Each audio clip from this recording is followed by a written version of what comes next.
en nuestra sociedad contemporánea. Ver en la medida en la que la modifican, la modelan, incluso en la canción, en el cine, en la ópera, en la literatura, en el teatro, en las artes, en todo están los mitos. Y también hemos visto cómo, estudiando los mitos hoy, a partir de las condiciones de nuestra sociedad, podemos comprender incluso mejor los mitos antiguos, medievales y modernos. Dar un otro aire, otra perspectiva, otro enfoque. Ver que nos pueden decir muchas cosas que antes no decían.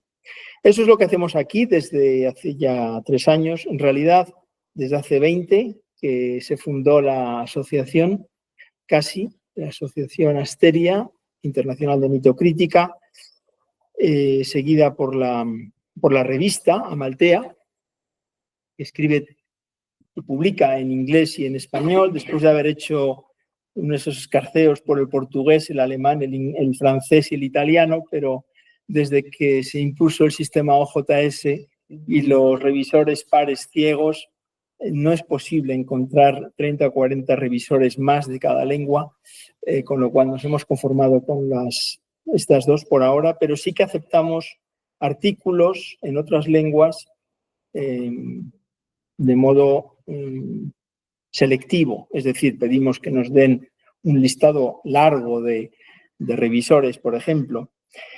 Bien, y también un grupo de investigación, ACIS, un grupo de investigación en mitocrítica, y también los proyectos. Hay gente aquí de los proyectos. Muchísimas gracias por venir, a todas las personas del proyecto Andrómeda. Para quien quiera estar al corriente del proyecto Andrómeda, se lo puede pedir a Julia, que está sin la cámara, porque la cámara la tiene nuestra queridísima Amalia. Entonces, quien quiera saber cosas de Andrómeda y quiera recibir lo que sea a propósito del grupo, de la asociación, de la revista, pues que se lo diga a Julia. Y sin más, pues pasar a las tres personas que nos van a hablar hoy. También querría agradecer a todas las personas que nos siguen en línea. Veo que nos siguen incluso desde México, uno de los países más cercanos a nuestro corazón. Se lo agradecemos muchísimo a ellos, porque sin los compañeros de México, yo digo que más de una vez que esto no habría sido posible, porque es que es gente siempre tan dispuesta a todo. Y bueno, pues lo han demostrado incluso en el último congreso que tuvimos en Puerto Rico. Allí estaba México apoyándonos, igual que los brasileños. Muchísimas gracias a Florence Dravet desde Brasilia. Y también a otras personas, lo veo aquí, hay 12 personas viéndonos, escuchándonos, bueno, viendo y escuchando a las personas que van a hablar, quiero decir. Hoy vamos a hablar de Lilith, devoradora de hombres, la primera de las hechiceras, anterior a Eva, de algún modo, según dice el Siracide. Y también quería un poco recordar que los mitos nos hablan de una cosmogonía absoluta, es decir, ella nos habla antes de nuestros tiempos actuales, astronómicos, computables matemáticamente, ¿no? Entonces, Lilith nos lleva a esos tiempos antiguos, pero es redivida una y otra vez en los nuestros. Aparece hasta en el Fausto de Goethe y en los cuadros de Rossetti, que precisamente uno de ellos retoma lo que dice de la eterna mujer, Lilith, el mismo Goethe.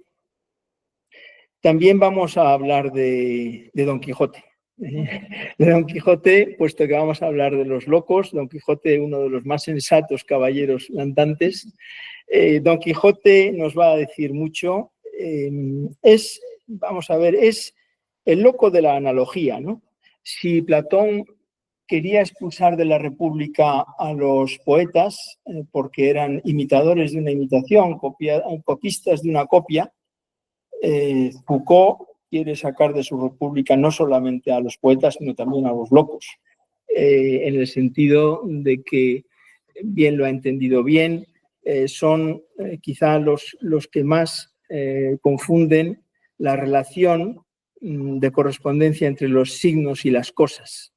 Y cómo se puede hoy en día permitir que haya todavía una relación que parece ajena a nuestro tiempo. Y él, como bien espero que bueno, seguramente que lo dice mucho mejor Jaime, pues, los locos a veces nos hacen ver que los extraños no son tan extraños y los conocidos no son tan conocidos. Es una cuestión también del espacio. Confundir las coordenadas espaciales está en el movimiento nervioso de estos personajes que tienen tanto que enseñarnos después de que se institucionalizó su problema, ¿no? Y finalmente, pues va a hablar de una odisea. De una odisea, vamos a ver, Dave Bauman, si no me equivoco, al final de esta cinta, Odisea en el espacio 2001 en el espacio, viene a ser interpretado, bueno, entre una de las muchas interpretaciones, pero Kubrick así lo estableció en una de sus intervenciones. Bueno, pues como aquel que después de haber hecho su recorrido por la galaxia vuelve a la Tierra y nos trae pues las noticias del más allá. De algún modo es lo que él dice, está en la fuente de toda la mitología. Y con este periplo pasamos de las coordenadas de los tiempos absolutos, de Lilith, del espacio absoluto, de los locos y de la fusión de ambos, porque es lo que hace Dave Bowman en 2001 en el espacio, a la fusión de las coordenadas espaciotemporales en un espectro absoluto.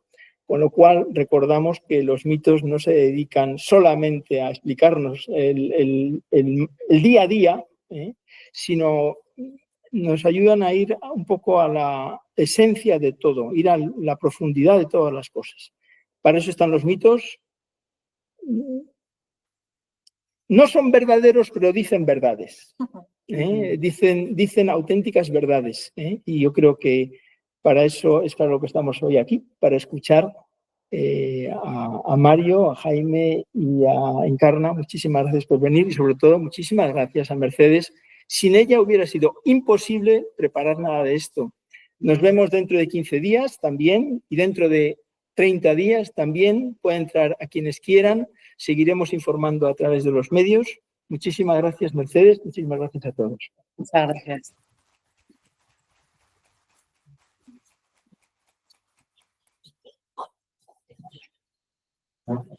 Bueno, muchas gracias a todos por estar aquí. Se escucha bien, ¿no? Sí, es pequeñito. Bueno, vamos a dar paso. ¿Qué tal, Mario? Buenas tardes. A ver. Sí. Pues bueno, voy a leer la introducción de Mario, muy interesante. Es doctor en estudios literarios por la Universidad Complutense de Madrid, con una tesis sobre los conflictos identitarios en la obra de Langston Hughes.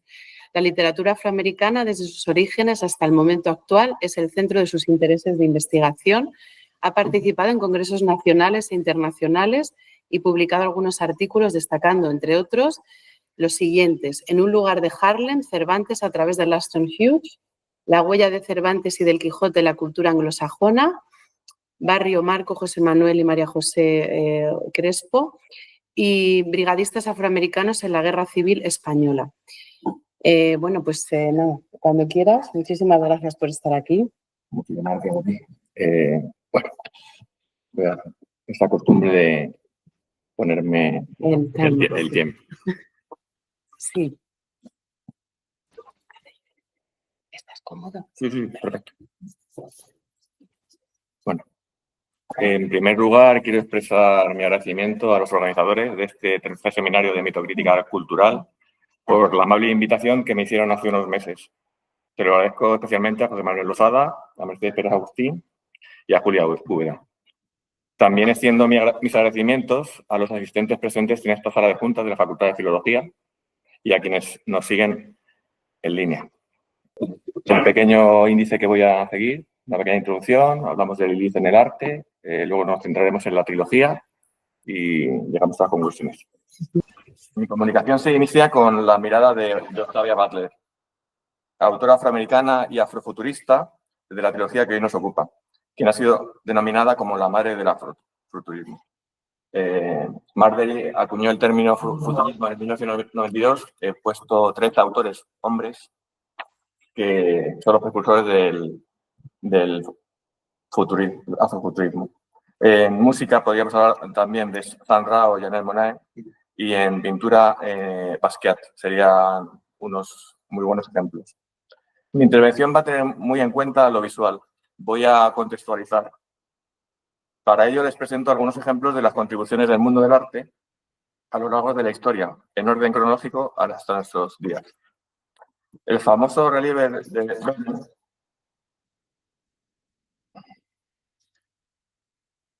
que tienen a su derecha es una de las imágenes más icónicas y más claras, y también se conoce como relieve de la Reina de la Noche, y es un relieve de terracota que está en el Museo Británico.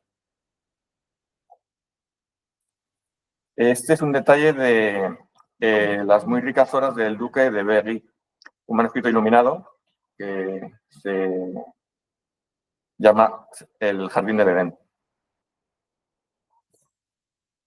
Esto es una ilustración alemana, de la escuela alemana. Lilith, alada y coronada con cola de serpiente, ofrece la manzana a Eva. Hago un inciso. Mencionaré brevemente algunos ejemplos similares en nuestro país. Lilith aparece en un capitel historiado en el claustro de la Catedral de Ciudad Rodrigo, Salamanca, que recoge la escena del pecado original y hace pareja con otro que contiene la escena de la expulsión del paraíso, en un triferio conservado en el Museo de la Catedral de Segovia. En la sillería de la Catedral de Zamora, que no sé si José Manuel conoce, también aparece. En la reja de la capilla de los apóstoles de la Catedral de Cuenca, en un detalle de la cruz del humilladero de Sasamón, Burgos, y en la cruz de Curuciaga, Vizcaya, ubicada en el Museo de Arte e Historia de Durango. Y llegamos a Miguel Ángel, el famoso cuadro de la caída del hombre, en el que a mí me llama la atención que el árbol se trata de una higuera. Siempre estamos hablando de la manzana, el árbol del mal, o el conocimiento, y el árbol que eligió Miguel Ángel es una higuera para su obra maestra. El Rossetti, famosísimo, poco creo que hay que añadir. Y bueno, ahora voy a ir rápido mostrándoles más imágenes del momento. El 19 es un momento crucial para la representación del Alexandre Cabanel, George Frederick Watts, simplemente hace énfasis en las manzanas. John Collier, también es bastante famoso. Kenyon Cox. Este es un tríptico de un pintor alemán. El segundo cuadro tiene dos títulos, Soledad o Lilith. Es el del medio. Otra representación de Robert Fowler, J. Chutney. Algunos conoceréis esta obra porque Iria Groba logró el acceso en 2016 a los premios que se organizan. Y bueno, muy reciente, esta Lilith es una escultura que está en Praga del 2022 y curiosamente, bueno, las dimensiones se pueden percibir claramente y además se mueve la cabeza, o sea, es una obra bastante sorprendente. Y el autor, cito, dice de su obra que simboliza la igualdad y la independencia de la mujer. Y hacemos un paso rápido también por la música. El cantautor Pedro Guerra, en un disco que se titula Hijas de Eva, la última canción de ese disco, del 98, se titula Lilith. Y dos óperas. Lilith del 2009, de Anthony Davis y Alan Davis, y Lilith Luna Nueva, de David del Puerto y Mónica Macía. David del Puerto es un compositor madrileño. Bueno, y les leo esta cita. Cuando Dios hubo creado al primer hombre solitario, se dijo, no es bueno que el hombre esté solo, y le creó una mujer tomada como él, de la tierra, y la llamó Lilith. Desde ese momento no cesaron de rivalizar entre sí. Ella decía, no me acostaré debajo, y él decía, yo tampoco me acostaré debajo, sino encima. No está hecha para estar debajo y yo encima. Ella le dijo, los dos somos iguales, pues ambos venimos de la tierra. Ninguno de ellos escuchaba al otro. Constatando esto, Lilith pronunció el nombre maravilloso y se ocultó en el espacio aéreo. Adán oró ante su creador y dijo, soberano del mundo, la mujer que me has dado ha huido lejos de mí. Esta leyenda judía es una pseudoepigrafía, una falsa interpretación, una justificación del todo interesada, una reinterpretación sui generis del mito. Como consecuencia directa, apareció en Estados Unidos en 1976 el magazine Lilith, cuyo subtítulo dice literalmente independiente, judía y francamente feminista. Ahora citaré 5 ejemplos literarios, solo por mencionar algunos. A Lilith se la menciona en la epopeya de Gilgamesh. En el Fausto, de Goethe, tenemos el drama Lilith de Remy de Beaumont, la novela fantástica Lilith del escocés George MacDonald, y en España, en la sonata de estío de Valle Inclán, se compara y equipara a la niña Chole, que es una de las protagonistas, con Lilith. Y volvemos a Octavia Butler. En esta imagen se muestra su biblioteca. Su biblioteca personal, donde, entre otros muchos libros, llaman poderosamente la atención a aquellos de tema mítico y religioso. Butler fue una autora que se documentaba a conciencia para escribir sus novelas y relatos. Y es momento ya de entrar en materia. El mito de Lilith se ajusta a la perfección de la obra de Butler, donde las protagonistas son mujeres fuertes. Esto es más visible incluso en la estirpe de Lilith. Anyanwu es el nombre de una diosa Igbo del sol, una diosa africana. Es la heroína de color de la novela Wild Seed, que traduciríamos como Semilla Salvaje, del año 30. Y es en realidad una configuración previa de la figura de Lilith, de la tradición judeocristiana, que Butler explícitamente desarrollará después en esa trilogía. La trilogía de Butler está compuesta por las novelas Dawn, Otherhood Rise e Imago. Esta es la versión que apareció desde el año 87 al 89 en las originales. Y esas obras han contado con gran atención por parte de la crítica desde el momento de su publicación. Y poco después aparecieron en español con los títulos Amanecer, Gritos de Madurez y Mago, con la traducción de Luis Vigil. La revisión de la traducción de estas ediciones, y es la edición que he utilizado, la ha hecho Pilar Márquez. Este es el libro. La política internacional de Ronald Reagan, durante los últimos años de su mandato, recordemos, es actor, es gobernador de California, es presidente de Estados Unidos de América, resultaron una inspiración para Butler. Todo lo que estaba pasando al final de la Guerra Fría implicaba que por vez primera en la historia de la humanidad el planeta podría destruirse por completo. En la estirpe de Lilith, el mundo tal y como lo conocemos ha desaparecido.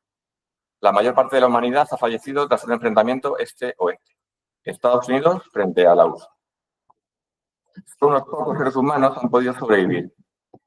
En el primer libro de la trilogía, Amanecer, Lilith despierta en una extraña habitación. Viva es la primera palabra de la novela. Está viva, todavía viva. Viva de nuevo. Y desnuda. A mí esto me suena a resurrección, aunque salvando las distancias. No sabe qué ha pasado. Tampoco es casual que la protagonista se llame Lilith Yapu. En lengua yoruba de África Occidental significa situaciones difíciles. Y avanzo que se enfrentará con muchos problemas. Conocemos su nombre y su apellido de la primera página. Es una de las pocas supervivientes del planeta Tierra, donde la mayoría de las especies que la habitan han sido aniquiladas. La manzana, casualmente, es un excelente ejemplo. Es obligado a señalar la importancia que otorga Butler a la ecología. Y a partir de este momento todo resultará un descubrimiento paulatino y hasta cierto punto terrorífico. Los Oankali, una especie extraterrestre, elige a Lilith por algún motivo. Son comerciantes de genes y se convierten en nuestros antagonistas interestelares. Lilith aparece como un animal de laboratorio al que han curado el cáncer que padecía. Sabemos que tenía esposo e hijo y que fallecieron en un accidente de tráfico. Debe esperar, puede comer y descansar cuanto quiera, de momento. Los Oankali, alienígenas y aparentemente monstruosos, darán una oportunidad a Lilith y a la humanidad para que todos puedan sobrevivir, pero juntos. Lilith tendrá que aprender a su pesar, muchas veces y duramente otras, de esos seres que le observan continuamente, que son pacientes, pausados, pensativos. Los Oankali tienen tres sexos, masculino, femenino, son más grandes y fuertes, y un tercer sexo, los Uloi, que bien puede ser una referencia al andrógino Eloi de La máquina del tiempo de H.G. Wells, y que son impresionantes ingenieros genéticos. Ese comercio que define a los Oankali necesita A y D los humanos, y Lilith será la que deberá ayudarles en su propósito. El dilema radica en coevolucionar con los Oankali, o perecerlos en el intento como raza humana. La misión de Lilith es convencer a los demás supervivientes y colonizar una tierra baldía, parafraseando a T.S. Eliot. Los Oankali, dotados de una memoria eidética, siempre evolucionan, pero los terrícolas no están preparados todavía para ese cambio tan radical. Al principio, la propia Lilith siente repulsión frente a esa idea, pero finalmente aprende y reconoce que es la única solución si quiere seguir viva. Así pues, acepta el reto. La consecuencia directa y casi inmediata es que será despreciada por los demás humanos e incluso temerá por su vida. Será llamada Judas por su propia especie, no será esta la única alusión a lo religioso. Algunos ejemplos. El primer hombre que eligió Butler para la trilogía fue Xenogénesis, que apunta al Génesis de la Biblia. Pero en este caso, aludiendo al otro. Hay más nombres propios muy relevantes y con ecos bíblicos. El primer amante de Lilith en la primera novela se llama Joe. Es de origen asiático, un nuevo José y padre de Aquino. Muchos de los nombres aluden a santos como Tino, de San Agustín, padre de Yodas, Jesús y Tomás, Pilar. Curiosamente aparecen muchos nombres en español. Los Oankali tienen tentáculos sensoriales que parecen nidos de serpiente, en vez de cabello, y que recuerdan a Medusa. Tampoco es la única alusión mitológica. Cassandra, por ejemplo, también se menciona. Con el tiempo, Lilith, que lleva ese nombre maldito, perderá el miedo y la repulsión. Aceptará al otro, al diferente, al Oankali. Esos seres que no le permiten acceder a los libros o a material de escritura, pero que le han curado y están fascinados por su enfermedad, le han dado otra oportunidad. Para los Oankali, la contradicción humana, algo que se repite a lo largo de la trilogía, es que la inteligencia, rasgo humano que admiran, está al servicio de estructuras jerárquicas, lo que resulta ser un conflicto fatal de su genética. Un gran error que no les permitirá sobrevivir. En Ritos de Madurez, la segunda parte de la trilogía, Akin, hijo de Lilith e híbrido Oankali, es el primer macho constructor. Sus padres incluyen una afroamericana, un asiático, una hembra y un macho Oankali y un Uloi. Es el fruto de una gran mezcolanza. El panorama que presenta esta novela se centra en el papel que juegan los resistentes. El conflicto está entre los que aceptan sus signos frente a los que no. Y además expone que las decisiones que toman unos y otros siempre tienen consecuencias. Como señala Akin, otro poshumano, recordando las palabras de Lilith, uno de los grandes problemas de los seres humanos es que temen la diferencia. Las dos primeras novelas están escritas en tercera persona. En la tercera, Imago, se narra la historia en primera persona. Yodas, que resuena también a Judas, es un Uloi, también hijo de Lilith, que nos hace darnos cuenta de que cualquier tipo de vida es un regalo. Yodas representa asombrosamente la posibilidad dentro de lo imposible. Lo que no parecía posible se hizo real. Demuestra el hecho de que algo, aunque no haya sucedido antes, no pueda llegar a pasar. Yodas no había nacido para ser un Uloi, pero tras las correspondientes metamorfosis se convierte en uno, diferente, el primero, único. Uloi significa un extraño tesoro. Volviendo al gusto por las palabras de Butler, Imago significa muchas cosas. Por eso no se ha traducido el título de la novela a una acepción concreta. En cada una de las novelas de esta absorbente trilogía, el punto de vista es diferente. Lilith aparece en las tres, pero con un mayor peso en la primera novela de la trilogía. En Amanecer la menciona en 530 ocasiones, en Ritos de Madurez en 172 y en Imago en 87. Aquí, en un constructo masculino nacido de mujer, protagoniza la segunda y Yodas, un Uloi muy especial, la tercera. Butler, a quien no le gustan las etiquetas, sabe de la importancia de plasmar los hechos y de la perspectiva del narrador. Tenemos tres voces diferentes que exponen tres momentos de una historia común, desde 3 puntos de vista igual de relevantes.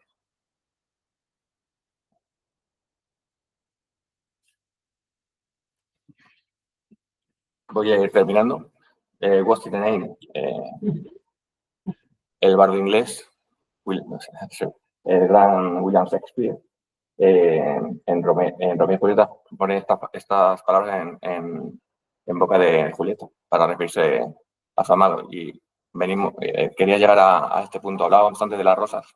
¿Una rosa es tan hermosa por tener ese nombre o porque ya es hermosa y tiene un aroma y un olor especial? ¿Por qué nombramos las cosas? ¿Por qué una palabra puede tener acepciones, connotaciones, denotaciones positivas o negativas? ¿De qué depende todo eso? Bueno, viene la palabra Lilith, viene del sumerio.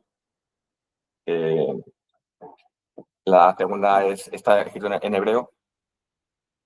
Luego encontramos a nuestra protagonista Lilith Yahu, ya he explicado antes. Y la última frase no es que me haya confundido con el teclado. Esta es la denominación original, el nombre completo que recibe Lilith cuando es adoptada por los Oankali. Y bueno, no voy a leerlo, pero básicamente alude al origen y a la pertenencia. Aparece el nombre Lilith y van explicando de qué familia es, dónde está ubicada y a quién pertenece. Y una palabra muy bonita que se inventa Balder es Eka, que es algo así como hijo, y es una hija adoptada por los Oankali, resumiendo. Bueno, y voy a ir ya terminando. Voy a poner las conclusiones. Los Oankali significan un sentido al otro. Lilith, ella misma, la otra, la negra, la opuesta al hombre, la que fuera la primera mujer, se convierte ahora en la nueva madre de la humanidad, la que posibilita una nueva esperanza. Ella demuestra que otro mundo es posible, diferente, extraño, nuevo sí, pero plausible. Aprende de los propios Oankali que necesitan de otros organismos para evolucionar y sobrevivir. Para poder convivir es estrictamente necesario compartir. Las relaciones de poder le interesan muchísimo a Butler y aparecen de una u otra forma a lo largo de su obra.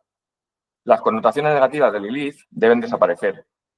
Butler limpia su buen nombre. La mala madre se ha convertido en la mejor de las madres posibles. Al final todos hemos aprendido. El consenso, el diálogo, el respeto son nuestra salvación. Eva la sumisa, la madre de la humanidad, es reemplazada por Lilith, la rebelde, la madre de una nueva humanidad. Volvemos a la imagen de Octavia Butler. Y les doy las gracias a todos.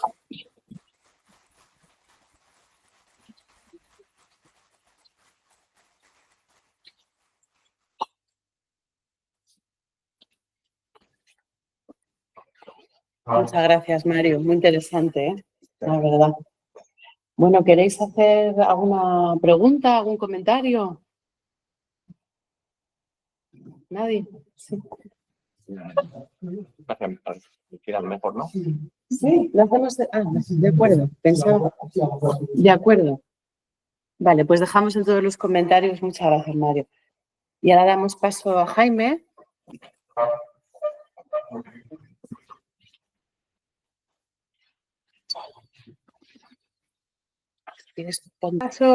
Gracias, Jaime Segura San Miguel, que es profesor del Departamento de Estudios Ingleses de la UCM, y sus principales campos de investigación son las humanidades médicas, la mitocrítica y la influencia de la religión y la política en las representaciones literarias.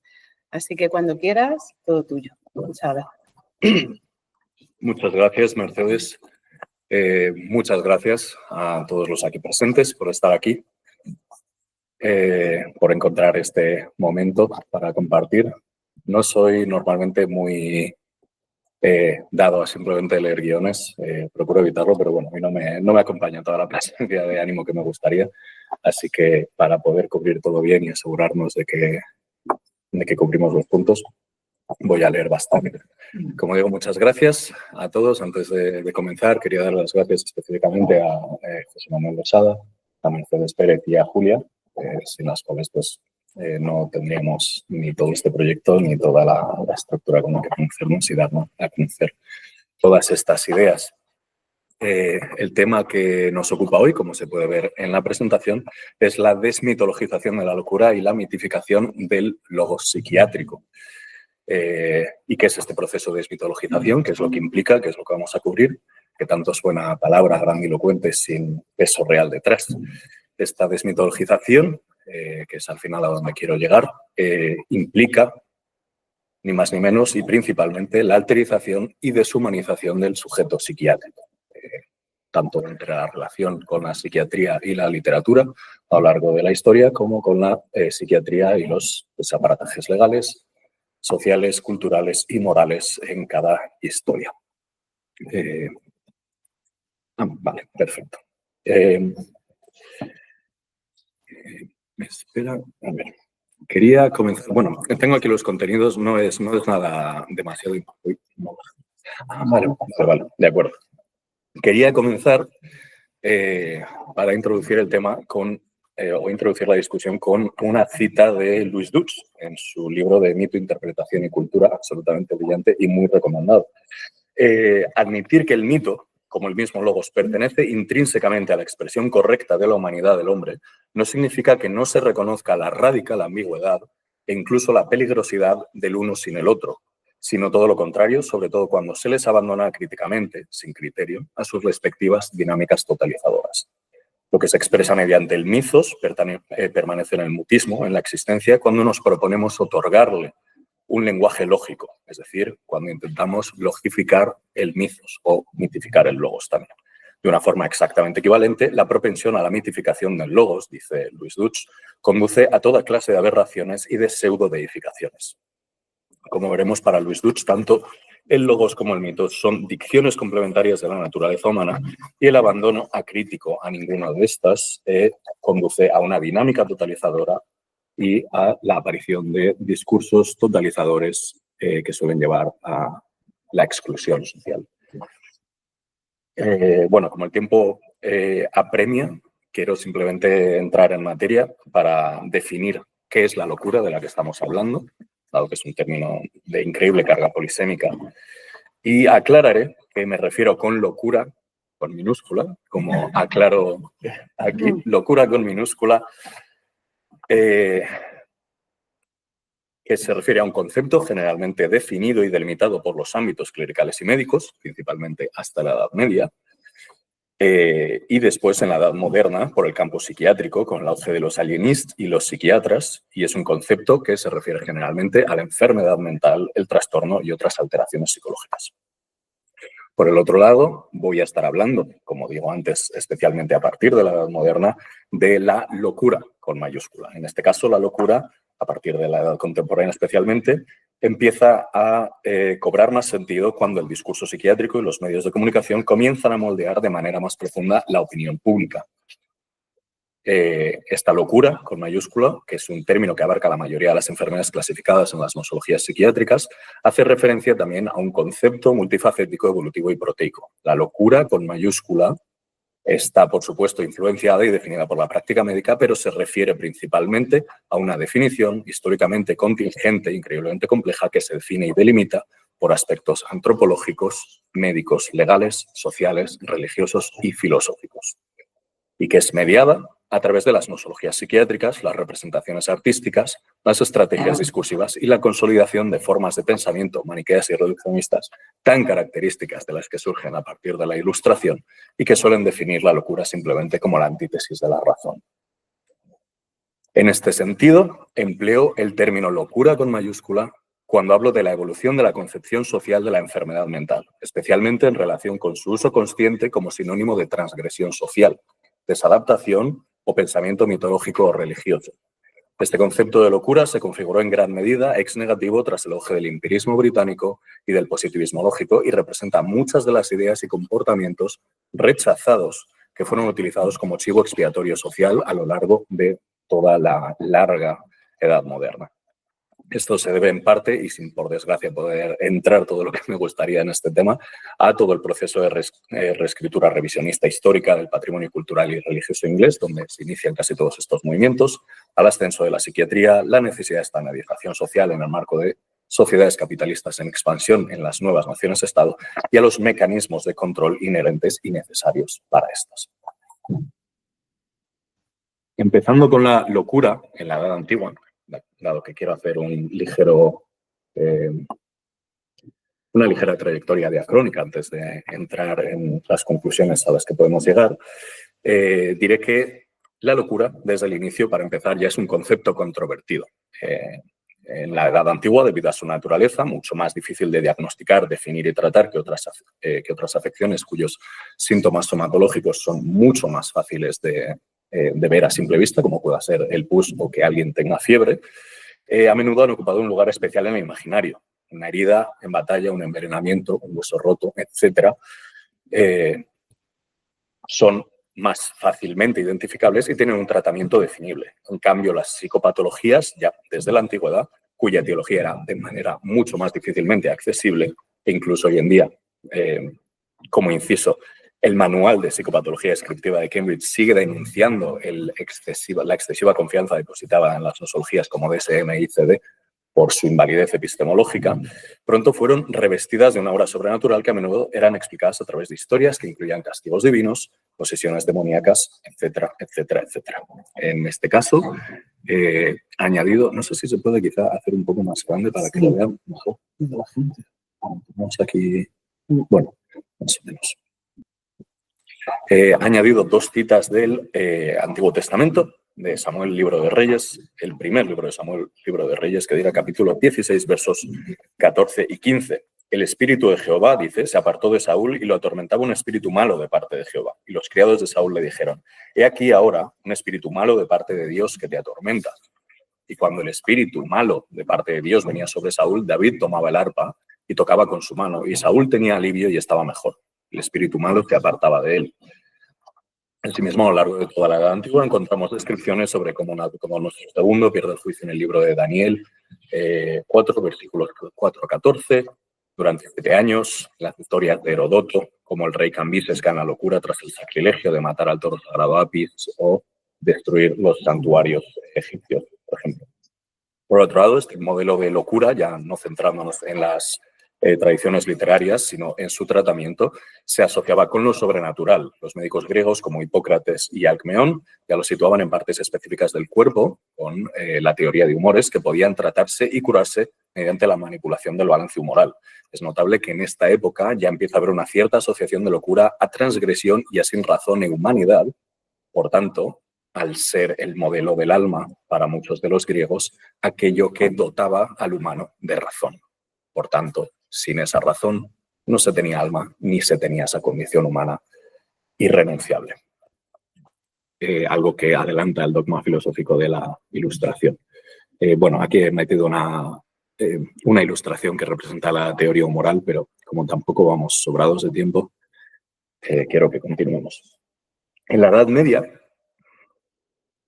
el paradigma se mantiene durante la mayor parte de la larguísima Edad Media, y aunque el auge del cristianismo y del islam conllevan una diferencia radical del trato de los enfermos psiquiátricos, que ahora son tratados bajo el principio de complementariedad, es decir, los médicos y los clérigos tenían más o menos la misma autoridad a ojos de la sociedad para tratar la locura, aún así podemos empezar a ver el trato cómo empieza a cambiar hacia la modernidad. La cultura islámica, que había mantenido mucho el conocimiento pasado por el Imperio Bizantino, vuelve a entrar en la península e influye de nuevo al cristianismo, ejerciendo una influencia notable en la España cristiana, que se traduce en la construcción de numerosos hospitales islámicos basados en los Xenodogeion cristiano-bizantinos. Solo durante la Edad Media, por ejemplo, es notable, España se convierte, o la península ibérica, mejor dicho, en el referente mundial en el tratamiento de locura, con más de 11 hospitales que están dedicados al cuidado de estos enfermos. Asimismo, la visión de la locura en la larga Edad Media se mueve aún entre el estigma asociado a la transgresión religiosa, que ahora se considera como una etiología completamente válida de esta locura, y a la herejía que frecuentemente se asumía como posible etiología, y con los valores humanistas promovidos por el cristianismo islámico, que se produjeron un mejor trato y una menor deshumanización de la locura. Durante esta época, al considerarse la locura desde un punto de vista a menudo teológico, por el cual algún agente externo se consideraba que atacaba al paciente, La idea subyacente general era que había que ayudar a la persona y que ésta no había perdido su humanidad, dado que ya no asociamos raciocinio a alma e humanidad, como en algunos de los filósofos griegos anteriores. Tomás de Aquino mismo pontificaba que los individuos aquejados de la locura debían participar en la vida diaria cristiana y ser respetados porque poseían un alma racional. El modelo agustiniano del alma, el prevalente en esta época, mantiene que esta no se encuentra en ningún lugar específico del cuerpo y que está siempre dotada de razón. Esto lleva a que los métodos humorales a menudo se dejarán de lado y la salud de enfermos se buscará sobre todo a través de cuidados médicos, descanso y tranquilidad, aunque es necesario señalar que mientras que las autoridades encargadas del cuidado de estos enfermos, normalmente clérigos cristianos y médicos musulmanes, veían la locura de manera más piadosa y humanista, el pueblo en general solía desconfiar de gente aquejada por este tipo de problemas y los enfermos psiquiátricos a menudo eran víctimas de violencia de masas, convirtiéndose en chivos expiatorios de las tensiones sociales producidas por sucesos como las plagas, las pérdidas de cosecha, etc.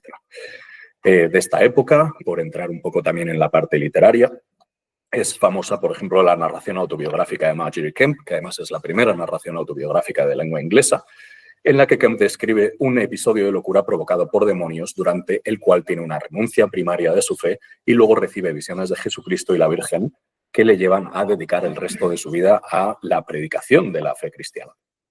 Asimismo, los poemas de Thomas Occleve o la autobiografía de George Stross reflejan también esta visión teológica de la locura con distintas narraciones sobre personajes que de primeras cabe pensar que podían estar aquejados por la esquizofrenia. Hacia el final de la Edad Media se empieza a trazar la diferencia entre la concepción católica y protestante de la locura, que es algo muy importante para lo que vamos a ver. Según Delumeau, el gran historiador de la muerte y del miedo, la fijación con la muerte de las culturas cristianas, especialmente católicas, y la doctrina soteriológica protestante de la justificatio sola fide, el creer es suficiente para ser salvado, provocan distintas reacciones afectivas ante la enfermedad, que provocó también una diferencia de trato en países cristianos y países protestantes.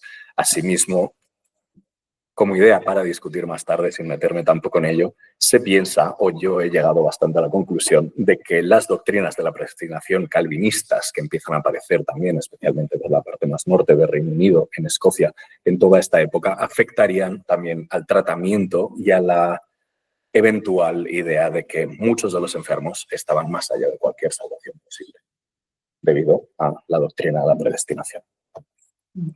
Pasando a la Edad Moderna, vemos que esta visión humanista, que permanece durante toda la alta Edad Media, se ve alterada y prácticamente destruida durante la Ilustración, y como digo de nuevo, sí, por desgracia, sin poder ahondar todo lo que sería necesario, dado que es un tema con enjundia, las filosofías que se desarrollan principalmente en Inglaterra, que promueven la hegemonía ideológica del dualismo cartesiano, el empirismo y el positivismo, influenciarían la configuración de la medicina moderna para centrarse en modelos exclusivamente biomédicos.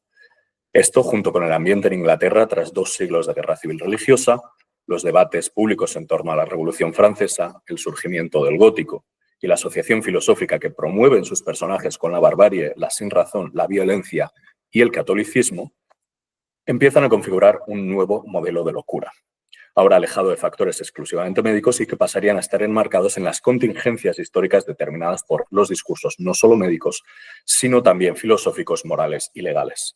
Esta progresiva deshumanización de la locura se ve a su vez acelerada por la necesidad de toda nación moderna de poder identificar y etiquetar las identidades transgresoras e indeseables para su posterior expiación y estandarización social. En la época moderna, algunas de las narrativas que he traído para ilustrar toda esta problemática que influyen en la nueva concepción de la locura, incluyen las primeras novelas góticas, que asociaban el catolicismo con la barbarie y la violencia muy a menudo, estableciendo, por tanto, una conexión entre la locura y el pensamiento religioso, como The Monk de M.G. Lewis de 1796 o The Italian de Anne Radcliffe, algunos cuentos de Edgar Allan Poe, que establecían conexiones entre la violencia criminal y la locura también, y hacia el final de la época victoriana, cuando surge y existe un auge total de las teorías degeneracionistas morales, novelas que empezaban a asociar también de manera espúrea la locura con el alcoholismo, el juego. Estamos hablando de juegos como en casinos y cosas así. O la homosexualidad. Moviéndonos a la edad contemporánea, la locura pasa a ser un término de increíble complejidad semántica y carga polisémica, que sustituye nociones de adecuación social y el mantenimiento del orden que otrora fueron sostenidos por las religiones. Asimismo, el creciente papel de la psiquiatría como campo médico de control social a lo largo del siglo XX precipita la mitificación del logos, ahora llegamos por fin al tema, que antes he mencionado. No os voy a hacer sufrir mucho más tiempo, no os preocupéis. Esto es debido al compromiso social que ahora cumple la psiquiatría, que debe moverse a caballo entre una verdad lógica, buscada a través del razonamiento, y una verdad mítica, que tiene más que ver con los valores axiológicos o afectivos humanos. ¿Por dónde iba? Perdón. Esto lleva a un análisis del síntoma y cómo empieza a cambiar a lo largo de todo el siglo XX, por el cual se pasa de un sistema psiquiátrico en el que las nosologías se construyen de análisis del síntoma, es decir, inductivamente, hacia la creación de nuevas categorías nosológicas, y pasamos en las publicaciones sucesivas de DSM y CD a hacer una categorización al revés, por así decirlo. Se parte de una enfermedad y se van añadiendo o quitando síntomas a esta según lo que se considere transgresor en cada momento histórico. Así, la psiquiatría a menudo se encuentra en posición no de buscar la verdad razonada del logos, sino la verdad incontestable del mitos, creando de manera incesante nuevas categorías médicas, acudiendo a argumentos de autoridad y a postulados a priorísticos y axiomáticos que no son refutables ni probables en muchos de estos casos. Este tipo de transición, de ciencia a cientificismo, característica de las sociedades posmodernas, neoliberales y positivistas, no solo ataca de frente a las humanidades al desechar sus epistemologías como insuficientes, sino que al mismo tiempo deja a las ciencias empíricas en una situación muy, muy injusta, dado que tienen que intentar encontrar una verdad de naturaleza trascendente sobre la esencia humana con medios exclusivamente inmanentes y empíricos. Esta visión, esta crítica que hago, es apoyada por Kurt Hübner, un filósofo austríaco que me descubrió José Manuel, muchas gracias, en su brillante crítica de la razón científica, en la que se acerca al problema de los límites ontológicos y epistemológicos de las ciencias empíricas, analizándolas a través de tres principios que establece. Uno, que la ciencia puede alcanzar una verdad absoluta sin necesidad de criticar y analizar las ideas que clamen proporcionar una verdad absoluta, y la necesidad de basar la filosofía en la ciencia de la historia, de ser un campo epistemológicamente contingente. Basado en esto, Hübner llega a tres conclusiones. Uno, que no hay axiomas absolutos ni hechos científicos en los que la ciencia se pueda basar, dado que el método implica la proposición de axiomas que han de ser comprobados repetidamente. Dos, que la ciencia no nos provee de una imagen o entendimiento mejorado del mismo objeto y concepto de contenido empírico. Y tres, que no hay razón lógica para aceptar que la ciencia tenga capacidad alguna para dilucidar verdades más allá de sus límites ontológicos. Tal y como Hübner lo define, la ciencia se convierte así a lo largo de todo el siglo XIX y XX en un círculo hermenéutico por el que unas leyes se derivan en otras leyes que justifican las primeras, sin que se pueda ir atrás lo suficiente como para encontrar una primera ley inmutable en la mayoría de casos. Hacia finales del siglo XX, esta mitificación del logos psiquiátrico no se traduciría solo en la ruptura de la psiquiatría con el método científico, como digo, sino con la concepción de la locura en sociedad y sus representaciones en las artes. De hecho, en muchas de estas representaciones, sin que tengamos tiempo de entrar, las estructuras narratológicas pueden dividirse en sus componentes mitemológicos para establecer análisis comparativos narratológicos que en estos personajes locos de la mitología y las representaciones posmodernas, yendo desde los mitemas a las estructuras que las ordenan, delatan una similitud entre las pasiones, miedos y motivos de los personajes clásicos y su traducción a los temas que se limitan por las contingencias modernas de estas nuevas narrativas. Es decir, sin entrar en todas, la lógica de la inmanencia, la doxa del relativismo y la hegemonía del positivismo y el consumismo. Por cerrar, antes de que la gente coja antorchas y me queme, las funciones tradicionales del mito, a saber, mágico-religiosa, de cristalización de normas ético-jurídicas, ideológica, es decir, dogmática de grupo, y literaria, de literatura de grupo, son sustituidas en el proceso de secularización por determinados discursos de la razón, especialmente en las tres primeras funciones, excepto la literaria, que cumple una función también influyendo al resto. La desaparición del mitos como elemento que fija valores sociales y humanistas usando una arqueología y etiología de orígenes divinos, es decir, tanto el origen como la explicación de las tradiciones se remonta a narrativas simbólicas, funcionales, temáticas y sobrenaturales, hubo de ser necesariamente sustituida en el proyecto ilustrado.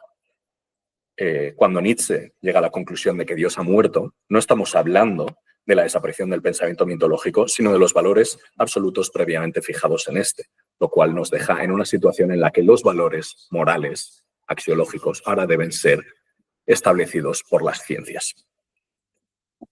En este caso, la psiquiatría. Deben ser ordenados, entre otros, como digo, por la psiquiatría, que tomando el relevo de las distintas tradiciones religiosas, pasaría a clasificar todos aquellos comportamientos no deseados como patológicos. Este proceso, acelerado desde el surgimiento de las teorías de generacionismo moral victorianas, impregnadas del darwinismo de la época, llevarían a la larga a la idea de que las conductas sociales alejadas de la moral eran un síntoma incontestable de enfermedad mental y maldad, y se crearían unas de las primeras definiciones para la psicopatía. Y muchos de estos criterios diagnósticos, como curiosidad, se han mantenido hasta el DSM-3 de 1980, en la que algunos de los criterios diagnósticos que comprendían lo consideraban como una enfermedad de características primordialmente antisociales y que podían entender, entre otras, el jugar, beber, llevar la contraria a nuestro marido o a nuestro padre, o simplemente no ser una persona demasiado buena para nuestra comunidad. Bueno, dejámoslo ahí. Se puede considerar, por tanto, entonces, que estas transgresiones trascendentes religiosas de la herejía, la blasfemia y la apostasía pasan a dar en transgresiones inmanentes legales de la tradición, el alcoholismo o las apuestas, por ejemplo. Bueno, muchas gracias a todos. Tampoco quiero entrar en mucho más porque, bueno, quería comentar alguna cosilla más, pero igual lo podemos hablar después en la parte de preguntas para tampoco dejar más. Tengo esto de preguntas y dudas y referencias que he usado. Si alguien me quiere preguntar después por ellas. Muchas gracias.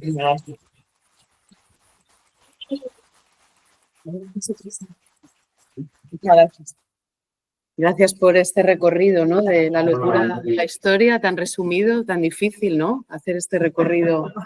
Madre mía, sí, sí. Y nada, damos paso ahora a Encarna. Ahora me van a pasar la presentación y la ponemos. ¿Qué tal, no? ¿Es un vasito de agua? ¿Estás un poco? Tengo esta. Bueno, ahora me mandan tu presentación, se la tengo que poner.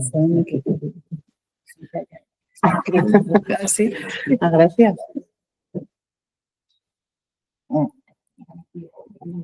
La verdad que estoy muy bien. Me paso 5 minutos. Súper interesante. ¿No? Sí, sí. Así está bien de tamaño. Sí, pero sí. ¿De qué baja el tamaño? ¿Cómo para usted? ¿Quieres? Es así. La primera lo con los dedos así, ¿no? Los dedos. Ah, sí. Pero no baja totalmente. No baja totalmente. Porque necesitas que se lo haga de arriba, ¿va? Claro, la persona está primera. La primera slide. Sí, aquí. Perfecto. Vale, te presento y ya. Bueno, ahora damos paso a Encarna Fernández, que es licenciada en Filosofía y doctora en Teatro y Artes Escénicas por la Universidad Complutense de Madrid y en la actualidad trabaja como profesora en el Departamento de Artes y Humanidades de la Universidad Rey Juan Carlos.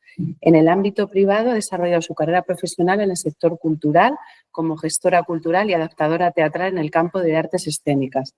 Sus líneas de investigación abordan desde una perspectiva interdisciplinar, filosofía, literatura, tragedia griega, mitocrítica y cine. Pues nada, cuando quieras. Muchísimas gracias, Mercedes. Gracias a ti. José Manuel, y gracias a Julia también. Una breve introducción para decir que el propósito de esta charla es establecer un diálogo entre la literatura y el cine, pero por focalizar y centrar un poco, nos centraremos sobre todo en el significado que tiene el monolito dentro de la película 2001, Odisea del Espacio, pero también en el viaje que hace Ulises en la Odisea de Homero. Bien, antes de eso me gustaría brevemente referirme al significado esencialmente metafórico que tienen las cavernas en todos los mitos de creación. Realmente como símil del útero materno engendrador y revelador de vida, ¿verdad? Y ya la más antigua de todas las madres, Gea, esconde a sus hijos en sus grutas interiores o cavernas para esconderlos de la mirada del padre, nos dice Hesíodo, ¿verdad? Y también nos dice que será Cronos quien clausure este tiempo y dé comienzo a un tiempo nuevo, a un nuevo origen a través de la violencia. Esto nos lleva a pensar que la forma primera en la que se plantea la lucha por la vida en los dioses, pero en todos los seres, es la lucha frente al tiempo. Como conciencia, primera manifestación de la conciencia, como conciencia de la propia mortalidad. El tiempo, por tanto, también podemos decir que es siempre histórico si es pensado, ¿verdad? Pero a la vez, dado que el mito ordena el mundo, nos dice José Manuel Losada, un tiempo, ese proceso de ordenación del cosmos y un tiempo trascendente y absoluto, escindido de nuestras coordenadas espaciotemporales, obviamente, van a ser los componentes esenciales para que el mito cobre sentido y nos revele una verdad esencial. Claro, el paso del caos al cosmos significa fundamentalmente el tránsito de lo comprensible, de lo incomprensible a lo comprensible, de lo inimaginable a lo imaginable. Pero además nos dirá Hans Blumenberg que las cavernas pueden también ser lugares de epifanía en los mitos, lugares de anunciación. Jesucristo nació en una cueva y su nacimiento retornará a un tiempo nuevo. Incluso Nietzsche, me parece que, ¿verdad?, pretende inaugurar un nuevo origen cuando hace nacer al superhombre en la caverna de Zaratustra. De manera que las cavernas, como espacio simbólico de representación, realmente son el lugar donde podríamos decir que podríamos construir la escena con todos los elementos escenográficos necesarios para que la revelación tenga lugar. Tenía por aquí una diapositiva, bueno, imaginémonos, gruta, oquedad, susurros, silencio, ¿verdad? Sombras. Bien, pues también en cavernas excavadas en el Paleolítico de la sabana africana, podríamos pasar siguiente. Claro.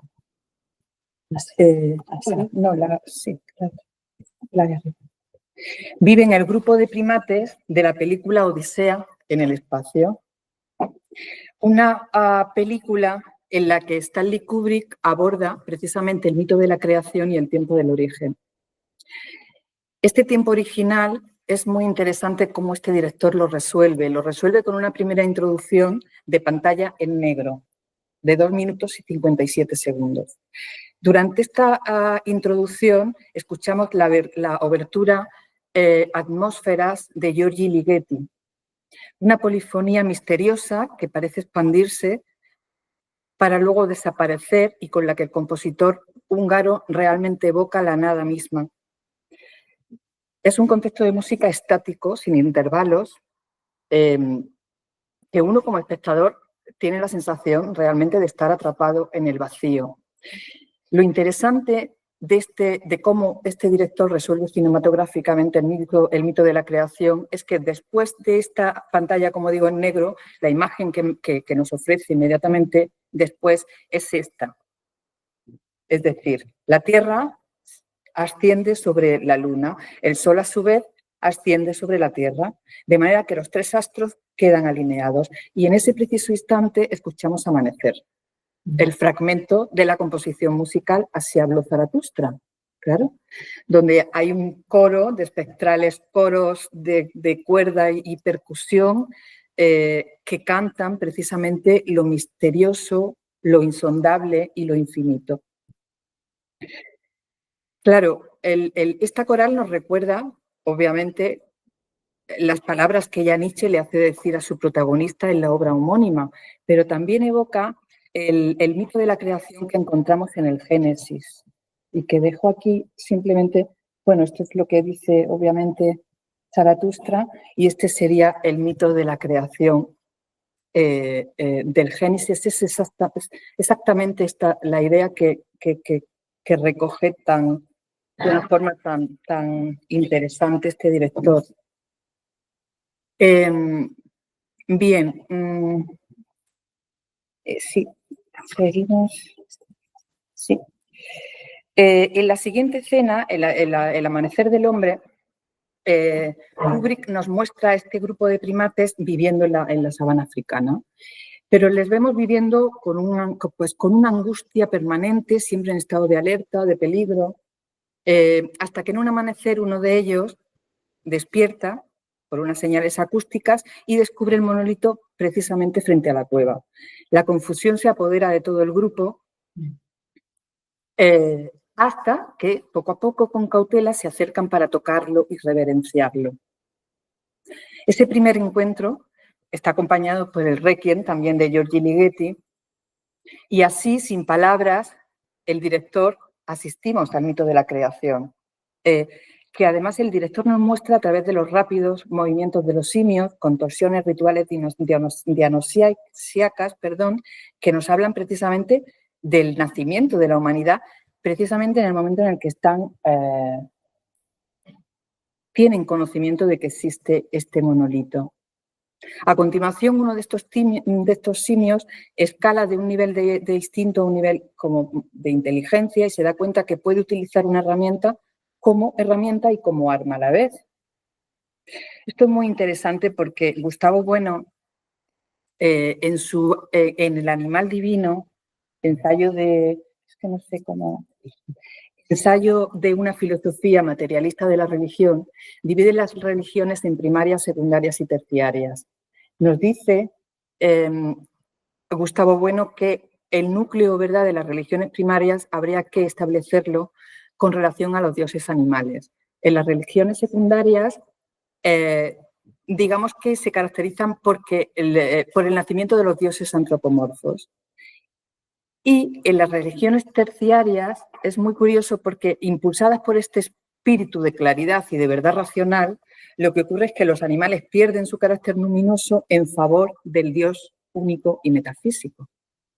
Por eso esta parte esta fase de este tipo de religión también supone el preámbulo del ateísmo.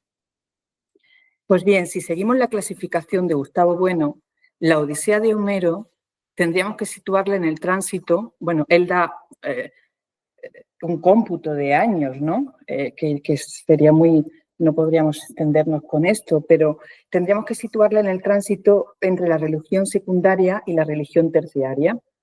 Por otro lado, la película 2001, y también a propósito del monolito, se situaría en la religión terciaria, que es también la religión en la que surge la creencia en la inmortalidad del alma. Claro, el alma, en sentido estricto, esa idea de inmortalidad surge con Platón. Es Platón quien asienta las bases de una teleología filosófica de la trascendencia, como respuesta también ontológica al porqué, donde el tiempo se retrotrae al tiempo del origen, es decir, es causa y efecto, pero a la vez es un tiempo fijo e inmutable.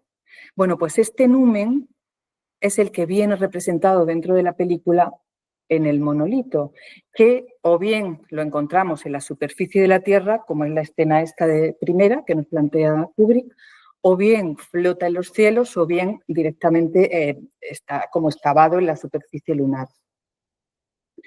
Es interesante también añadir que la película se mueve en una concepción, siguiendo también a Gustavo Bueno, del alma que habita en los hombres para dirigirlos.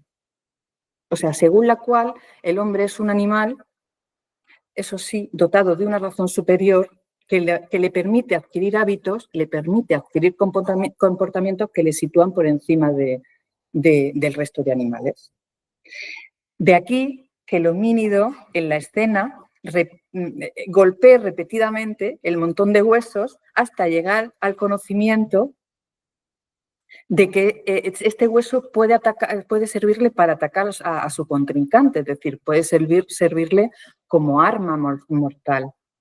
Porque este tipo de comportamientos aprendidos por repetición de actos y sustituibles también por otros comportamientos tienen como correlato el arte. En este caso, el arte de la caza. Pero también tienen como correlato la tecnología. Y no sé si recordáis o tiene la imagen la famosa escena, es la elipsis en la que el hueso se eleva, ¿verdad?, en el aire y termina convirtiéndose en una nave espacial, efectivamente. Gracias a ese otro correlato, como digo, que sería en este caso la tecnología. Bien, he hablado de la importancia que tiene el viaje al inframundo que realiza, en este caso, Ulises dentro de la Odisea de Homero. ¿Por qué? Porque el paralelismo es absoluto, quiero decir. El primer viaje que realiza Ulises tiene que ver dentro de la película con este primer viaje a la Luna, en el que el doctor Floyd, bueno, pues con toda la tripulación van precisamente a investigar el origen de una señal que es el del monolito de este primero, ¿no? Claro, cuando los tripulantes del Orión 3 llegan hasta el lugar de la excavación, asistimos exactamente a la misma escena reverencial y misteriosa la que vimos con los simios. O sea, se acercan con idéntica actitud y también, igual que los simios, terminan tocando esta superficie perfecta y plana. Claro, en realidad la película nos está hablando del viaje de la especie humana, de un viaje que tiene que ver desde la edad oscura del conocimiento hasta la conquista del espacio con todos sus peligros. ¿Y por qué digo con todos sus peligros? Porque esta escena básicamente también es un viaje a lo desconocido, es un viaje al corazón de la naturaleza humana, es un viaje hacia el conocimiento y es el mismo viaje que hace Ulises en la Odisea cuando tiene que viajar al reino de las sombras para consultar al divino Tiresias. Sabemos que para los griegos el mar y sus peligros asociados a un mundo desconocido, poblado de monstruos, era la puesta en escena perfecta para que el héroe se ejercitase como tal y demostrara de lo que era capaz en su camino hacia el conocimiento.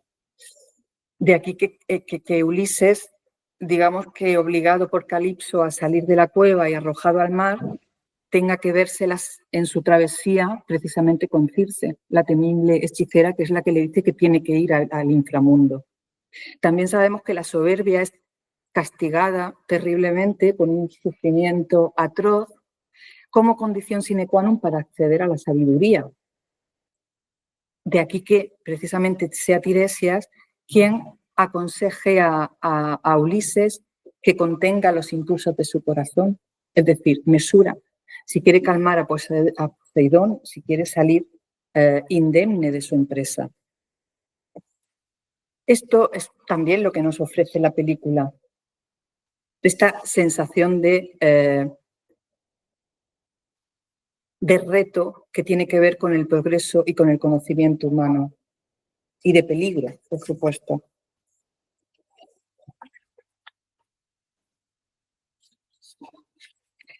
Un apunte únicamente en relación también con la importancia que tenía para los antiguos griegos, la importancia que tenían los sueños en relación al autoconocimiento. Es muy interesante también ver cómo Ulises habla con la sombra de su madre, Anticlea, y cómo ésta le describe precisamente el vuelo que las almas realizan hasta el Hades, dice ella, una vez que se han desprendido del cuerpo, y cómo luego se desvanecen hasta desaparecer. Es exactamente lo que Shakespeare le hace decir a Próspero en La Tempestad. Estamos tejidos de la tela de los sueños y nuestra breve vida se cierra en un sueño, ¿verdad? Hay un segundo viaje que también realiza Ulises en la Odisea y es, si lo pasamos, es en el año 2001, la nave Discovery pues emprende, como digo, un segundo viaje, esta vez a Júpiter. La nave está comandada por Bowman, Paul, tres compañeros en estado de hibernación y una computadora HAL 9000 que gobierna la nave con inteligencia artificial, esto que ahora está tan de moda, ¿sí? Y que parece, por la voz, que reconoce el comportamiento emocional humano. Bueno, pues si tanto que lo reconoce, HAL provoca un fallo menor en la nave y cuando Paul sale para repararla, desactiva las funciones vitales de los hibernados y a él le deja ahí un poquito abandonado. Bowman finalmente consigue desactivar a la nave, anula también sus funciones y consigue proseguir el viaje en solitario. Claro, esta sensación de peligro es muy interesante porque es justo lo que plantea la Odisea. Lo que ocurre es que en ese camino, digamos, endiablado hacia el conocimiento, dentro de la película y en la sociedad actual, ese conocimiento es posible alcanzarlo a través de la tecnología. Una tecnología exponencial que aumenta hasta el infinito nuestras posibilidades de tanto de transmisión como de recepción, ¿no?, de la información, pero que también esconde grandes peligros, sin duda, ¿verdad? Digamos, bueno, otra. En cualquier caso, tanto la metafórica de la navegación en la Odisea de Homero como la metafórica espacial en Odisea del Espacio plantean o conciben la vida como un viaje, una travesía en la que nos embarcamos, una nave en la que o bien naufragamos nosotros o bien vemos desde un lugar calentito y seguro cómo naufragan los demás, cómo naufragan otras vidas. Claro, de aquí la advertencia que también Horacio le hace a Virgilio en su viaje a Atenas, porque, la tranquilidad se encuentra en tierra firme siempre. Y Horacio le dice a Virgilio, habla precisamente de las travesías y de las naves como impías naves que dice exactamente que unen temerariamente aquello que ha separado la divinidad. Es decir, precisamente el afán por el progreso y por el conocimiento hace que el hombre, ¿no?, transgreda la separación natural que separa el mar y la tierra, ¿no? Y cómo esta soberbia es castigada también por los dioses. ¿Cómo? Pues cuando el oleaje embravecido destruye y destroza esas frágiles naves. Claro, Schopenhauer dice, bueno, sí, pero es que la identidad humana se dirime en esta disyuntiva, la del actor que se atreve a naufragar y la del espectador que contempla el naufragio de otros. Claro, piensas, es verdad. Es más, dice Schopenhauer, ese tranquilo estar ahí, en medio de la tormenta, sin miedo al naufragio, se debe a la confianza en Apolo, a la confianza en la imagen divina del principio de individuación que Apolo representa. Claro, esto es muy bonito, pero luego llega Nietzsche, como siempre, y dice, bueno, un poco ingenuo. Lo tacha de ingenuidad homérica, porque dice, esta imagen apolínea es bellísima, pero está basada en la luz y en la apariencia, es falsa. Realmente, para que la imagen apolínea pueda ser revelada, necesita su substrato, necesita la oscuridad, necesita de la profundidad del conocimiento y del sufrimiento de la tragedia. Esto es bien interesante. ¿Qué ocurre? Que al final todos somos náufragos, que vivir es, de alguna forma, ya estar embarcados. De todas formas, Blumenberg también dice que esta idea Nietzsche la toma casi literalmente de Blaise Pascal, que lo recoge además en su pensamiento sobre la apuesta. Querámoslo o no, vivir es un juego, sí, es un embarque, es un viaje, finalmente. Podríamos pensar, y de hecho pensamos, que Bauman es un nuevo héroe del siglo XXI, un héroe moderno, ¿verdad? Que en este caso trataría de llegar a Marte, ¿no? Es lo próximo. Bueno, pues precisamente en su ansia, en su anhelo de inmortalidad, trata de llegar a Marte para conquistar el espacio. Pero yo diría que sobre todo trataría de llegar a Marte para conquistar el tiempo. ¿Por qué? Quizás por esta otra idea que nos sugiere Blumenberg, y es que la frase del Apocalipsis que dice «el diablo sabe que le queda poco tiempo» encierra una gran verdad. Y es que la escasez de tiempo es la raíz de todos los males. Nos dice Blumenberg, si uno se abstiene, digamos, no demonizamos la maldad, se da cuenta enseguida que ésta surge simplemente de la incongruencia que supone que un ser con un tiempo de vida limitado tenga deseos ilimitados. No tiene que ver con el demonio. No. Claro, esos deseos ilimitados también nos lo muestra muy bien Kubrick, porque en la última escena, precisamente, Bauman está contemplando ese monolito que en este momento está orbitando las lunas de Júpiter, y al acercarse, el monolito se transforma en una especie de, sí, en un agujero negro que le absorbe, y que directamente le lleva a una dimensión distinta, a una dimensión de galaxias en pleno estallido, mundos en eclosión, mundos en eclosión. Por supuesto, el tiempo no es lineal, es una especie de obstinada ilusión infinita. Finalmente, en una rápida sucesión, le vemos en una lujosa habitación de hotel, parece un hotel. A continuación, se mira en el espejo cada vez más envejecido, a una velocidad de vértigo. Finalmente, yace en una cama tendido y el monolito reaparece frente a él. Bauman señala con el dedo esta realidad imponente como la representación absoluta del misterio. Y a continuación se transforma en un feto, ¿no?, dentro de una esfera celeste, ¿no?, que pasa a flotar, ¿no?, en el espacio sideral. Asistimos así al nacimiento del superhombre, en lo que realmente dentro de la película es una especie de apoteósico final, ¿verdad?, de la epopeya.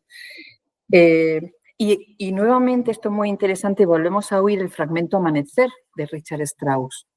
Los tres momentos de la película en los que oímos este fragmento son el amanecer del universo, el amanecer de la humanidad o del hombre y el amanecer del superhombre. Claro, son tres momentos emblemáticos de la evolución humana que nos hablan precisamente en relación precisamente con el monolito, y son tres acontecimientos extraordinarios de carácter trascendente que ponen en comunicación el mundo natural y el mundo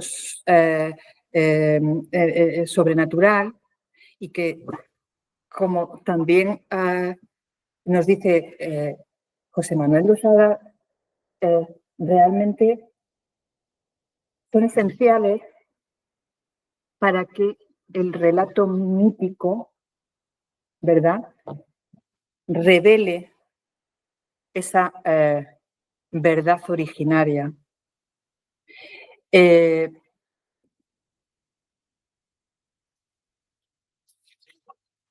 Creo que paradójicamente, y a pesar de, porque es interesante también cómo estos fragmentos tienen como un significado, o sea, Richard Strauss lo que hace con esta composición musical es como extraerle toda la carga emocional humana. Lo que hace es componer digamos, un marco filosófico vinculado con la naturaleza. ¿Qué hace? Eso hace que estos acontecimientos extraordinarios realmente tengan un peso muy importante en lo que se refiere al contenido poético y metafísico del mito del eterno retorno dentro de la película.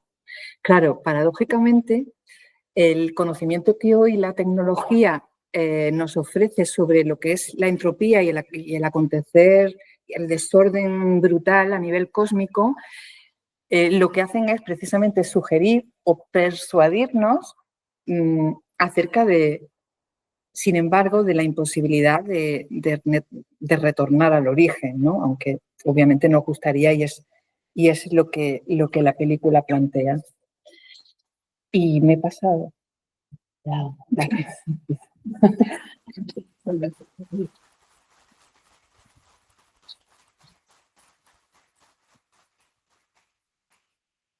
Bueno, muchísimas gracias a los tres, ha sido súper interesante todo. Bueno, yo estoy todavía asimilando todo lo que hemos hablado, ¿no? Mucha información muy interesante, sí. Y es verdad que hay cosas en común, ¿no? Porque habéis hablado de ciencia ficción, del futuro, de búsqueda, ¿no? De otros mundos. Y la verdad es que son temas de mucha actualidad. O sea, que al final estáis hablando de autores de hace muchos años, pero es un tema muy actual y es muy interesante esto, ¿no? También. Nada, muchas gracias, ¿eh? Nos vemos en la próxima sesión. Adiós.